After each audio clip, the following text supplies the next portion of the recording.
Coming to you from a cozy little condo high atop Old 4th Ward, Atlanta. Welcome to The Ron Show on America One Radio. Here's your host, Ron Roberts. So let's dive right on into what should be a really alarming conversation, a really alarming story, and that is that of the arrest of a green card holder in the United States. And there are those who may have some misconceptions about what sort of rights and due process folks who are not United States citizens have in our legal system. So I figured we'd get some of those questions answered by someone we've had on the show a few times, and she is an expert in this field. She is the managing partner at Lincoln Goldfinch Law in Austin, Texas. Kate Lincoln Goldfinch, thank you so much for giving us some time today. So the Mahmoud Khalil story, it's sort of a complicated situation in that this man who has been participating in anti-Israeli rallies at Columbia University is a green card holder. He is here legally. He's even married to someone who I believe is a U.S. citizen herself, and so enjoys the same rights you and I do, despite not being a U.S. citizen, correct? Is that like a quick little summation of his rights as a green card holder in the United States?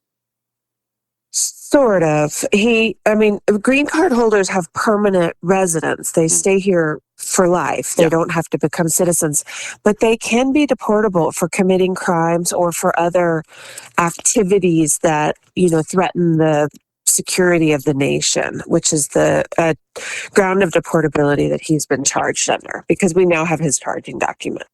And what exactly has he been charged with?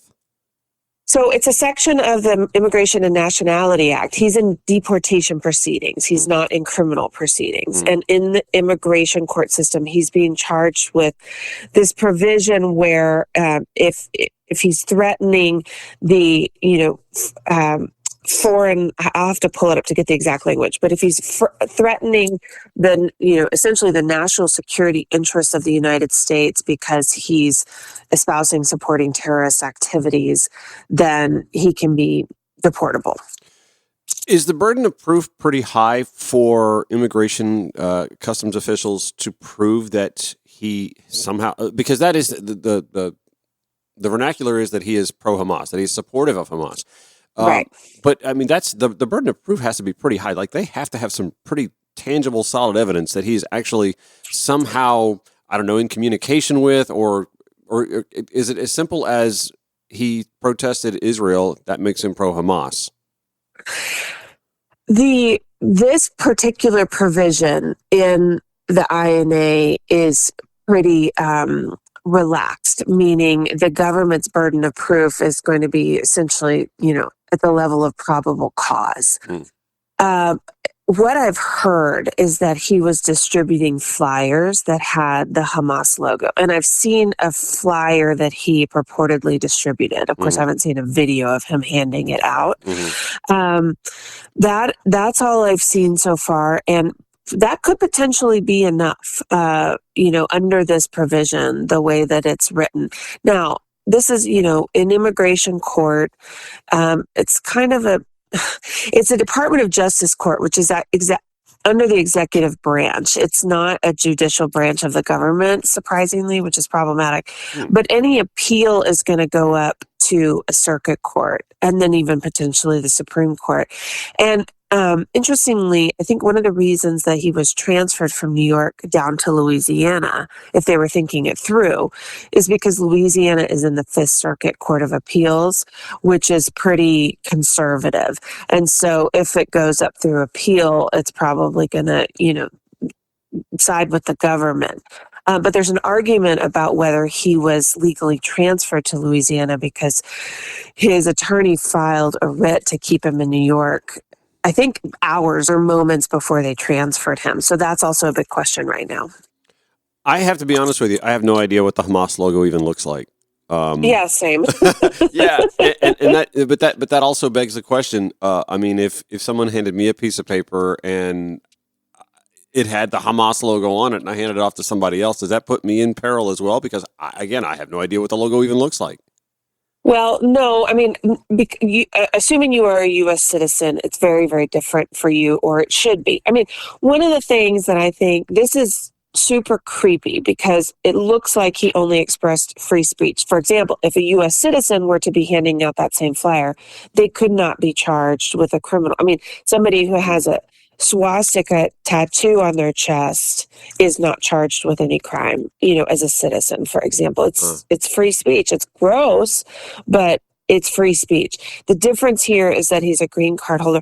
But I think the thing that should make us all feel very concerned is this arrest in particular in the way that it's played out, but also the words of Trump in that they are saying this is the first of many. We are going after the protesters, and just for the act of protesting. So although, I think that there is some nuance in this particular case of Mahmoud Khalil, the fact that this is going to be an action against many other people is really, really concerning from a free speech perspective. What concerns me is the continuation of this narrative that this is like an anti-Zionist, anti-Semitic movement, when every indication seems to be, especially at the Ivy League schools, that the student protests are being led by Jewish American students. So that's giving me any indication here, from what I'm hearing from you anyway, that there is the potential that the Trump administration could be selective with who they try to charge people, to try and, again, grow that narrative that this is some sort of like anti-Islamic, anti-Israeli, anti-Zionist, anti-Semitic, movement that's being perpetrated by ne'er-do-wells from foreign countries that have always been hostile to Israel in the first place.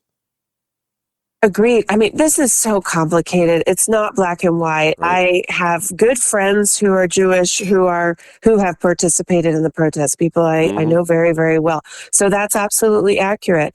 And probably there are pro-Hamas people who participate in the protests that cross lines. And I have good friends who are parents of college students who have, suffered anti-Semitic attacks on campuses themselves. Yeah. So all of these things are true. And it's the Israel-Palestine conflict is one of the most complicated conflicts in our modern past and now in current political situation, and it's just really, really complicated. It's no one can say it's just this is the answer or that is the answer, and so I think probably it's all true based on my own anecdotal experience. Yeah, I think that's a great way of really putting it.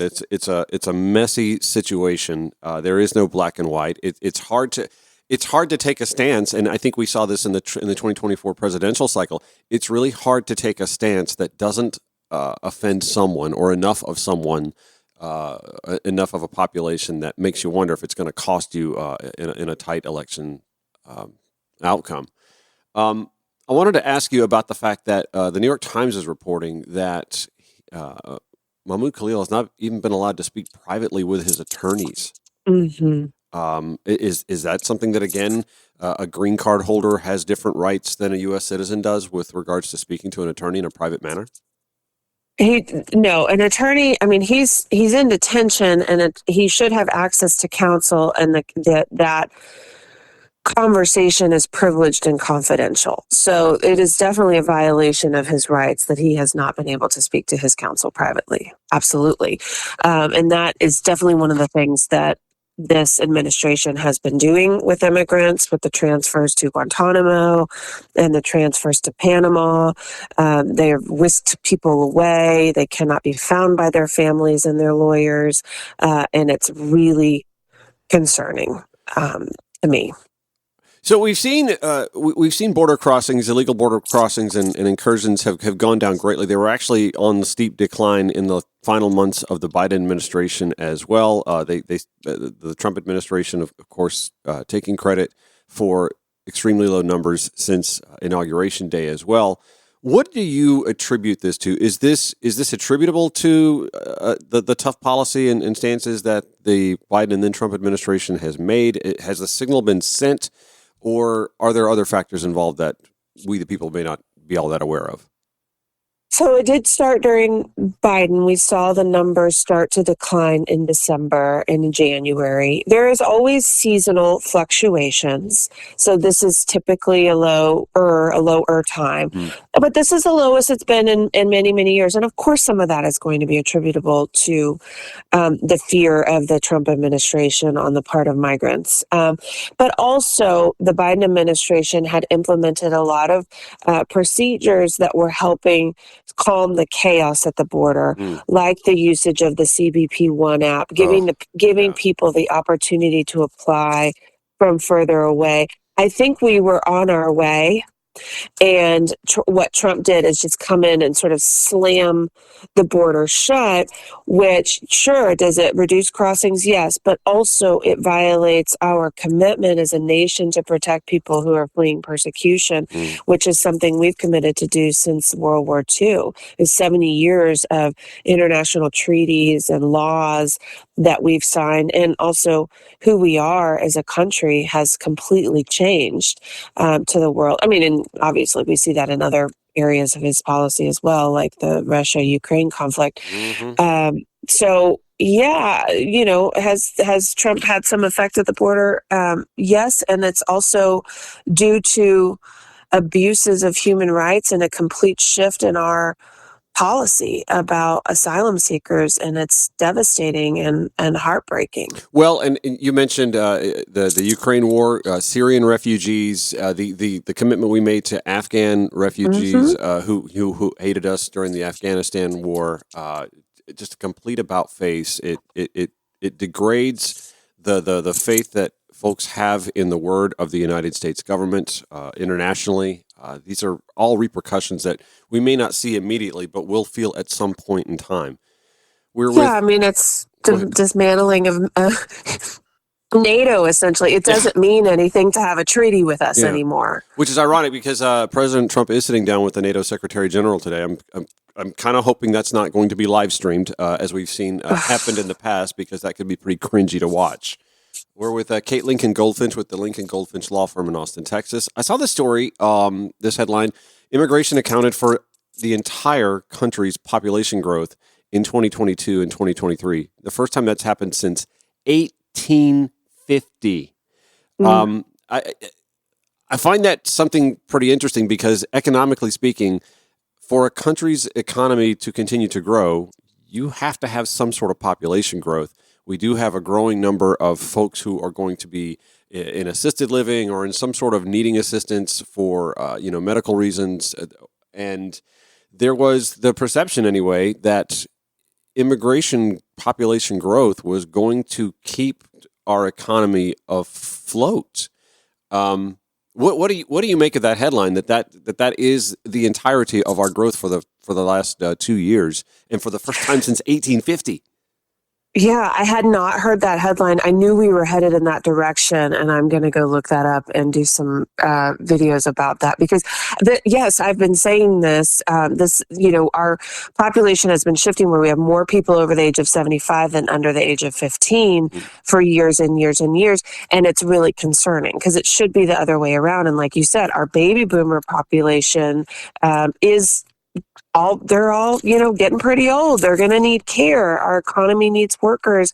And the beauty of this country is that so many people want to come here and work. It's actually such an amazing benefit for us. And if we could get them here, our economy would flourish. But we have to start with the recognition that immigration is a good word and that we want immigrants in this country and we like them, we need them, we respect them, we treat them well.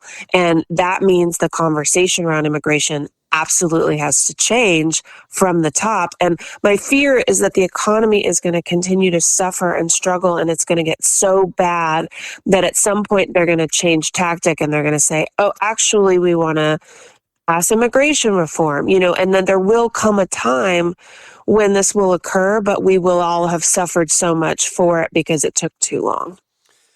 Yeah, I mean, we did have a bipartisan immigration bill that was on the cusp of passage before someone piped in and said, no, I need that as a campaign tool. It's unfortunate to see all that, come into fruition. And again, I feel like we're going in the exact opposite direction that we need to be going.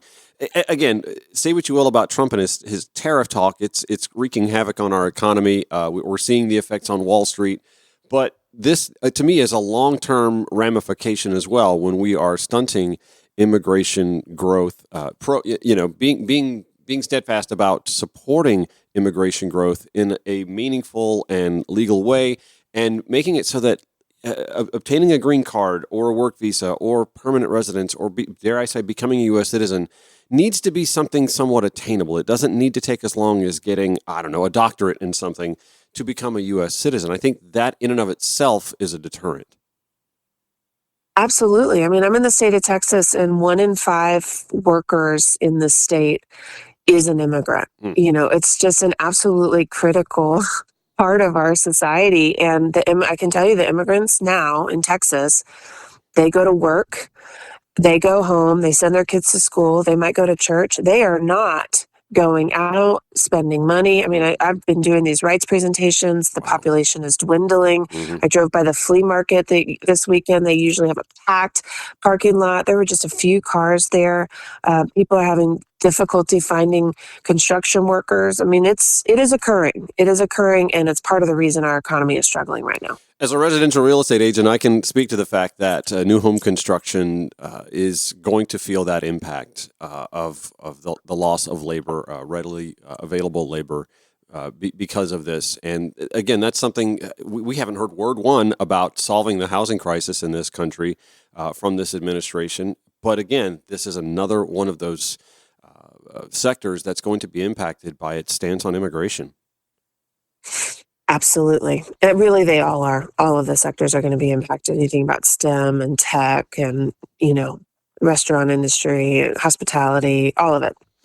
Well, when I saw that headline where I shared with you that, immigration was where population growth exclusively came from in 2022 and 2023, it made me think of Elon Musk and how he's been such an advocate for birthing more children, essentially. And I think I know who he's talking to, but it made me think again. This sort of harkens back to why I think we've seen much more noise about the Great Replacement theory in right wing and white nationalist circles. It's so gross. Yeah. I just don't even know what to say. Yeah. No legal acumen for that, but I do appreciate you being honest with us. Kate Lincoln Goldfinch with the Lincoln Goldfinch Law Firm in Austin, Texas. Thanks for your time this morning and joining us on the Ron Show. Yeah, thanks for having me. So I did a thing, and I didn't realize I was doing a thing until I did the thing, and doggone it, I did the thing. I'm apparently now on Substack. You can find the Ron Show on Substack. I literally just wanted to read something on Substack, and it said I had to have an account, so I made an account, and so now I have yet one more place to put content, and that would be at Ron Show ATL on Substack. Blue Sky, Instagram, Twitter, X, Threads, Facebook. Did we cover it all? And Substack. You can also contact the show, 404-919-2725, ron at ronshowatl.com. I want to read a little bit of a piece that was in the LA Times that spoke to Mahmoud Khalil and the rights that he does and doesn't enjoy as a green card holder. Erwin Chemerinsky is a contributing writer in the opinion pages at the Los Angeles Times, also dean of Cal Berkeley Law School. His latest book is called No Democracy Lasts Forever, How the Constitution Threatens the United States. A couple of paragraphs that he wrote I thought really ring true here. Even if Mahmoud Khalil's speech was hateful, and even if it was anti-Semitic, it was protected in the First Amendment. The Supreme Court repeatedly has made clear that hate speech is constitutionally protected and cannot be a basis for punishment by the government. In fact, even if Khalil voiced his support for Hamas, that too is an idea that can be expressed under the First Amendment. Speaking in favor of Hamas is not by any stretch of the definition material support for a terrorist organization. Thus, even those who loathe what Khalil said should fervently defend his right to say it and oppose the Trump administration's actions. Otherwise, the federal government would have the power to deem any view so objectionable that it could deport non-citizens expressing it. As Chemerinsky writes, as I constantly explain to my students, the only way my speech will be safe tomorrow is to protect the speech that I detest today. He made another point further down. The arrest and deportation of Khalil followed a day after the Trump administration cut off $400 million to Columbia University because of its alleged failure to deal with anti-Semitism. This, too, is deeply disturbing. A school legally cannot and should not be held responsible for the views expressed by its students. I'll include his piece in the show notes at ronshowatl.com. We'll have more discussion after the break. It's The Ron Show, America One Radio, progressive voices via TuneIn. Call or text The Ron Show anytime at 404-919-2725. The Ron Show on America One Radio. As I mentioned before, I think last week when I discussed Atlanta politics, Mayor Andre Dickens, etc. I have a lot of folks that don't live in Atlanta, who don't even live in Georgia, who listen to this show, whether it's on America One Radio, Progressive Voices, or whether they decide to tune in via podcast. I hesitate sometimes to even discuss Atlanta politics. But, when I started this show, I told myself I wanted to be able to talk about local, regional, statewide politics, also domestic U.S. politics, international, all at one place, because anybody can go anywhere and listen to a progressive or a liberal rail on Trump, right? We could talk all day about his CDC nominee backing out or being pulled, didn't have the votes. We could talk all day about Putin waffling on the American ceasefire plan. We could talk about Elon Musk and Tesla stock and inflation and crazy tariffs, all that stuff.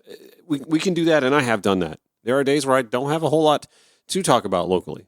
This is not one of those days. But I promise you, at least here in the United States, sometimes what Atlanta has to deal with are issues that other cities, other states like Georgia, have to deal with. And I'm going to do a little bit of what I've become known to do. I have all along given Atlanta Mayor Andre Dickens something of a C plus B minus grade for his first term as mayor of the city of Atlanta. There have been some highs and some lows. The Atlanta Public Safety Training Facility, the way that messaging was handled poorly, the ignoring of more than 100,000 signatures on a petition that he and the city said, sure, go ahead, let's put this on the ballot. Let's find out what the voters think, only to create obstacles to keep those petitions from even being certified to have that question go on the ballot, waiting long enough for the Atlanta Public Safety Training Facility, a.k.a. Cop City, to be completed. That's a bit disingenuous. The way he handled the water main crisis last year. Bad look for you to take off to go fundraise for the mayor of Memphis as the city's water mains are bursting all throughout the city of Atlanta. Sure, it seems now a minor blip, but that was a week or two of some really curious, quirky living in one of America's major cities, right? Today, in my mind, Mayor Andre Dickens is in the headlines for all the wrong reasons. Yesterday, he made headlines by announcing his re-election campaign, so we'll give you that first. From WANF Television Atlanta News First. Also breaking at noon, Atlanta Mayor Andre Dickens making it official. He is running for re-election. Yeah, he just made that announcement in front of his supporters. And Atlanta News First, Don Shipman is live in Midtown where that happened. So, Don, he just wrapped up his speech. How'd it go? Yeah, just about 30 minutes he wrapped up, and he said that basically he wants 4 more years to continue and to finish what he's already started. All of that taking place right inside his campaign headquarters here in Midtown along Spring Street here. And during that news conference and mini campaign rally, he basically listed all of his accomplishments. What are some of those accomplishments? Well, here's what he focused on. He mentioned public safety, the mayor touting a reduction in violent crime. For example, he says since 2022, homicides have decreased by 26%. Mayor Dickens also addressing his administration's approach to fixing homelessness in the city, $60 million in funding for that. And he says his team is well on their way to creating or preserving 20,000 housing units by 2030. But they need more work and time to make it all happen.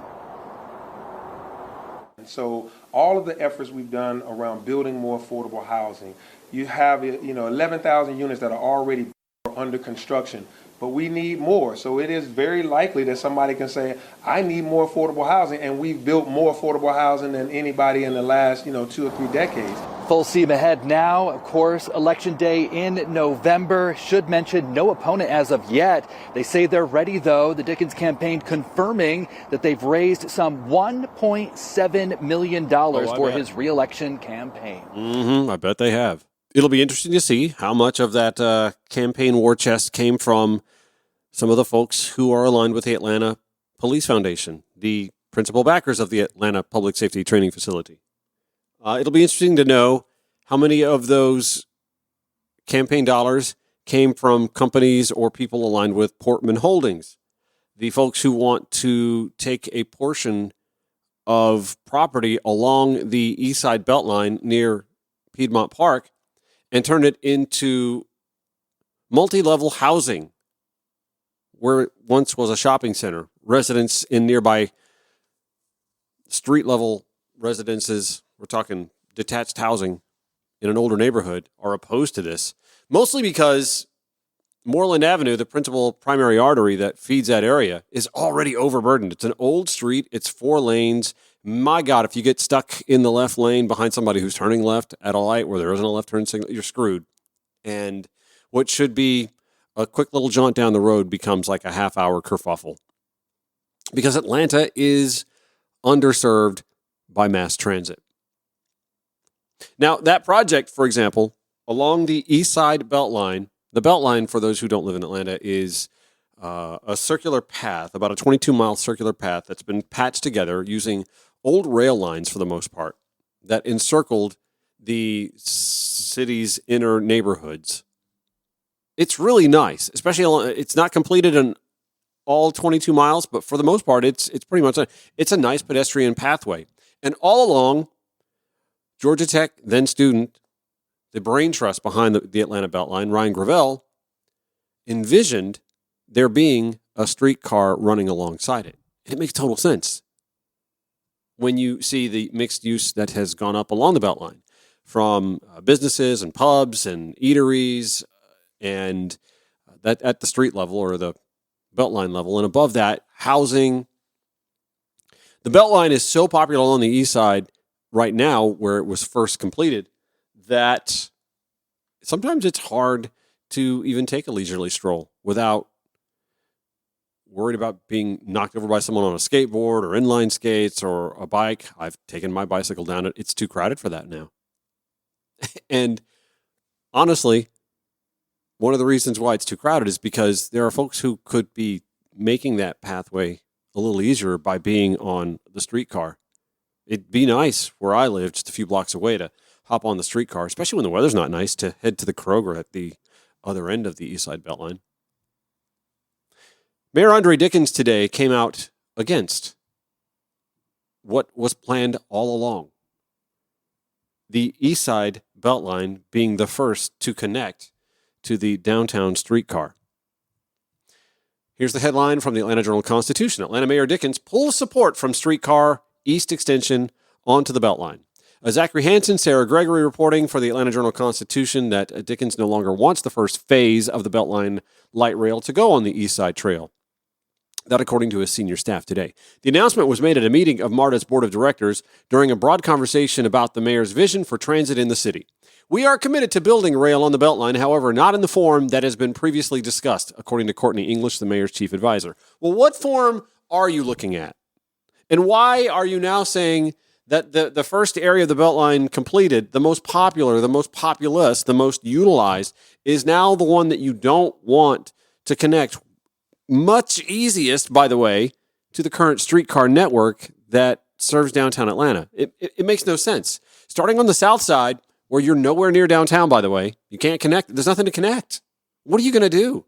Is this one of those, well, it's the last portion that's developed, so it's the easiest to put transit down? If that's the thinking, okay, that's not wrong, but who are you serving? This is another one of those cases where you are building mass transit where it isn't needed and won't be utilized, and then be pointed at by detractors as underutilized and wasteful spending. This is stupid. As a matter of fact, there is also an op-ed in the Atlanta Journal-Constitution today from Bill Torpy, who writes essentially that MARTA isn't being used very much because MARTA doesn't go anywhere people are trying to go. Does that sound familiar? The downtown streetcar, by the way, highly underutilized. In fact, they don't even bother taking fares because nobody's using it. It does this figure eight pattern that takes you alongside the Tabernacle venue, the Sky Wheel. It takes you to Centennial Olympic Park, a few blocks from Mercedes-Benz Stadium, State Farm Arena, but it doesn't go by any of the hotels in downtown that takes people to Mercedes-Benz Stadium or State Farm Arena for conferences, conventions, Georgia World Congress Center, or shows or games. It's really a useless pattern the way they made it. Mayor Dickens is advocating making the same mistake those who started the streetcar downtown did. It's useless. Detractors are literally going to point at the South Side Beltline rail and go, well, there's nothing there, and nobody's using it because nothing's there. It doesn't go anywhere. So why should we pour more money into it? This is it's a trap. Where it's needed is along the east side portion of the Beltline. Why? Well, it's where all the businesses already are, all the usage is, the traffic. Look, it's nice to take a walk or a bike stroll or walk the dog along the Beltline on a nice day, but when the weather ain't nice, those businesses that some of whom are against the Beltline rail going there because they don't want the construction to infringe on their business, to me that's so short-sighted. Because when complete, those cold, blustery, windy, rainy, chilly, sleety, freezing, rainy kind of days, what are you going to do for business when nobody's walking the Beltline? Let me go back to the article. The current plans call for extending the Atlanta streetcar onto the east side Beltline. Inglis said the mayor's preference is now to begin construction on the south side corridor, which is nowhere near the current streetcar. The city also wants to concentrate resources on improving services on the existing streetcar. They would like it to eventually go on the south side portion of the Beltline connecting to Murphy Crossing, which, by the way, isn't at all developed. I think they just broke ground and on some demolition, right? Advocates for the current plans were worried Dickens was walking back from past support of extending the streetcar onto the East Side Trail. On Thursday, Beltline Rail Now chairman Matthew Rao said he was worried Dickens would, quote, kick the can down the road. Man, I swear to God, I did not read this article, but that's exactly what I've been saying. Kicking the can down the road. We've been foreshadowing this, Rao said. And to let you behind the curtain here a little bit, this is like late afternoon that this story broke, so I am literally giving you a version of today's show that did not air this morning at 9 a.m., is airing in the 5 o'clock hour on America One Radio, Progressive Voices via TuneIn if you listen in the 11 p.m. hour, and will be the final podcast product that airs. I have put out both a call, a text, an email to Matthew Rao at Atlanta Beltline Now. Hopefully he'll hit me back at some point in time, so we'll either have him on today or tomorrow to discuss this. I, this morning, had actually had a conversation that was very much mass transit focused. See, again, those of you that don't live in Atlanta or around Atlanta, this doesn't matter to you. It may matter that you see a similar situation developing where you live, like the city nearest you doesn't have the transit options needed that would make your life better lived. Atlanta is a traffic snarl. Famously, people in the South don't like driving through Atlanta. They don't like driving around Atlanta. They'd like to avoid it altogether because our interstates don't serve the population that lives here, let alone the people that need to get here. This morning, I talked about Democrats needing to be visionaries, to think big again, to be the big ideas party that they used to be. And Mayor Andre Dickens, who, by the way, is not just the mayor of Atlanta, he's like the chair of the Atlanta Regional Commission. So this is a metro thing, right? Thinking big. What are we doing that's a big thought idea to make getting around Metro Atlanta easier for people that live here and people who visit here? Well, more transit options, right? We can only add so many lanes to interstates. We keep doing it, and it doesn't solve anything. It doesn't fix our traffic problems. When I say think big, I'm imploring the next batch of candidates running for governor of the state of Georgia to say, this isn't just an Atlanta problem. This isn't just a Metro Atlanta problem, but, oh, by the way, that's like more than half of the population of the state.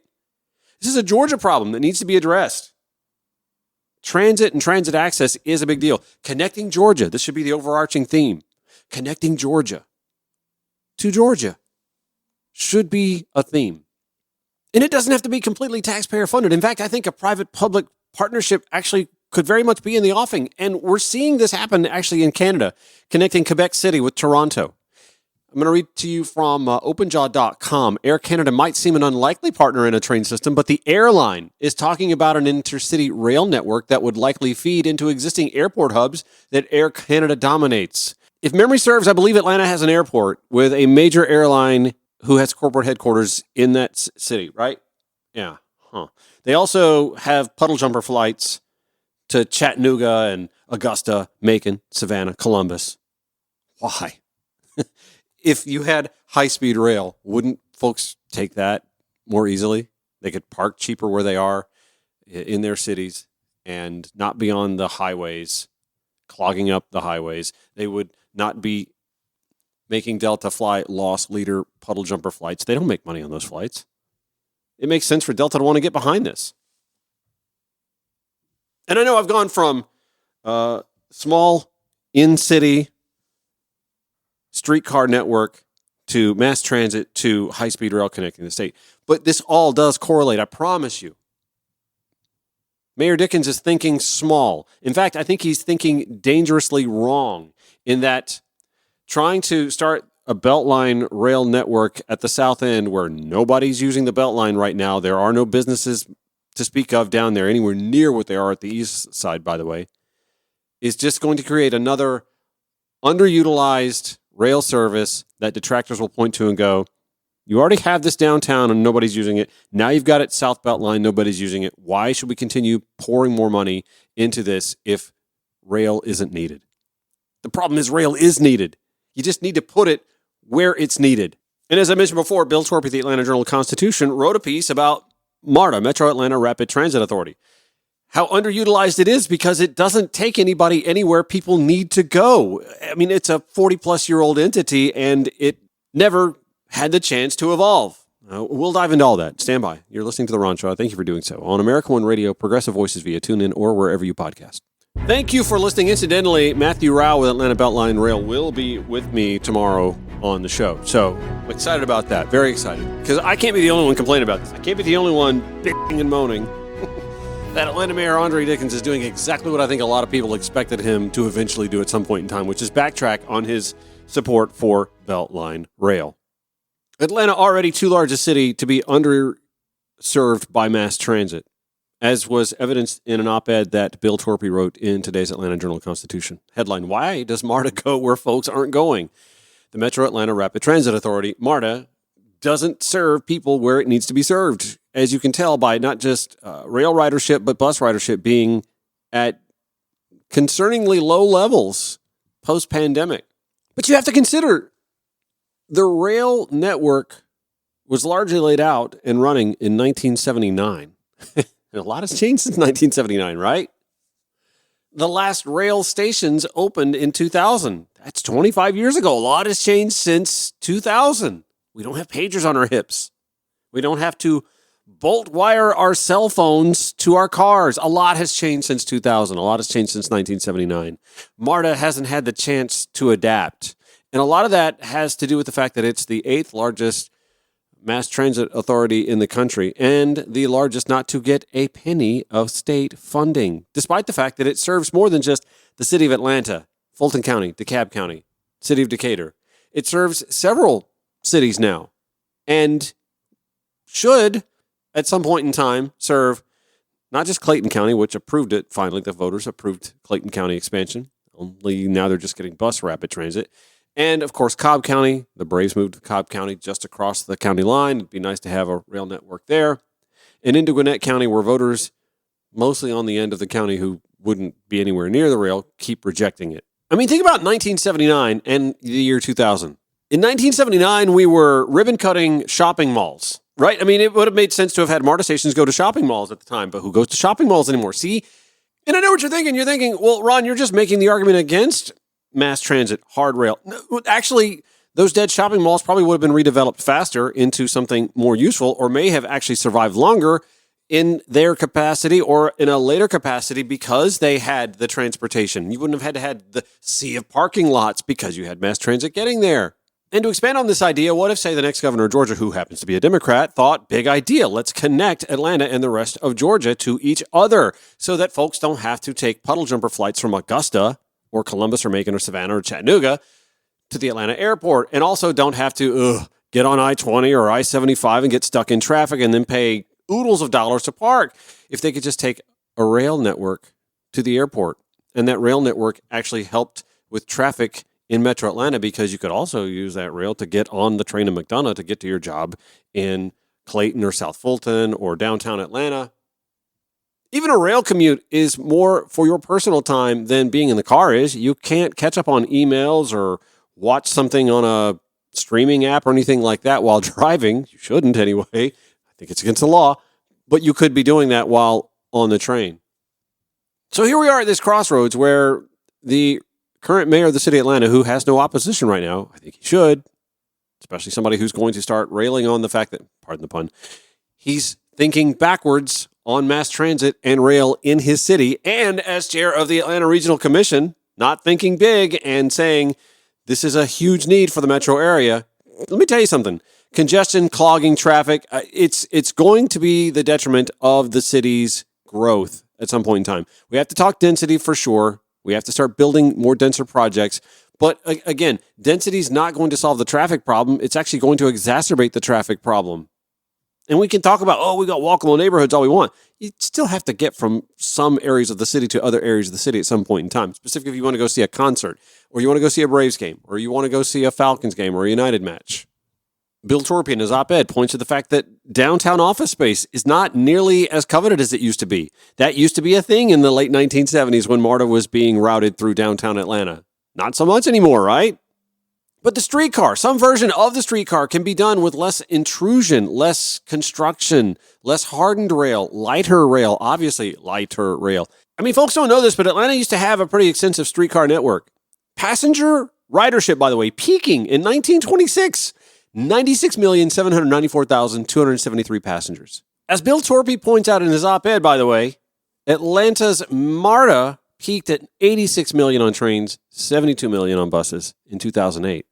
Its train network never got as usable as the old streetcars did in the 1920s.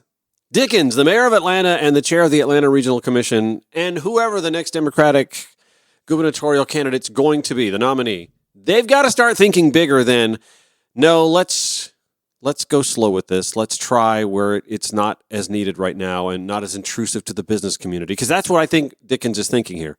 Less intrusive on the Beltline business community, and he's running for re-election and needs campaign dollars, only to create what I think is a longer range problem, giving detractors the ammunition to say, why do we keep pouring money into these projects that nobody's using? Multimodal is the answer. High-speed rail connecting Atlanta to the major other cities in the state of Georgia to the airport, a healthy MARTA that connects major points in Metro Atlanta, and a vibrant streetcar network that connects Atlantans to other parts of Atlanta. All of which, by the way, makes the investment that Georgia taxpayers have made through the Georgia Department of Transportation, it makes the investment in the interstate and highway networks, all these interchanges and fancy flyovers and Peach Pass, it makes those investments have made sense, because then you've got useful roads that aren't as clogged with people who, God forbid, if they had other ways to get from point A to point B in Metro Atlanta or inside the city limits of Atlanta, they would be off those highways because they're not the only means of transportation then. And then we're not burning as much gas and we're not toxifying our air. And God forbid we start thinking about the environment at the same time, right? God.